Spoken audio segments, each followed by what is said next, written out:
While U.S. stock market opened in negative territory this afternoon following massive gains at their close yesterday. The major indexes, including the Dow Jones and S&P 500, were falling around 3 to 4% at around 5:30 SA time. Meanwhile, Europe markets, they rose sharply while it was announced that the EU had to put their retaliatory tariffs against the US on hold after President Donald Trump paused his reciprocal tariffs on a number of countries. The local all-share index closed up to 4.31% at 86,042 index points, whilst the local currency remained weak, hovering around 19.50 Rand to the dollar. Analysts believe that President Trump's hand was forced to change his approach in tariffs when the US bond market was also seen tanking. This came as investors dumped U.S. treasuries.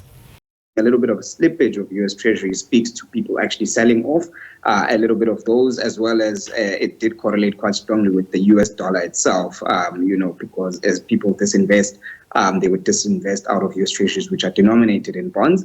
And a lot of the assets from a safe haven perspective going a little bit more towards gold. So gold holding up quite well in this environment, trading in excess of 3,000. And that's really because, yes, the U.S. economy is seen as a safe haven, but there's quite a lot of concerns around the fact that these trade tariffs could induce a recession within the U.S. And that's certainly the sentiment broadly, especially given, how aggressive the stance that the U.S. was taking was.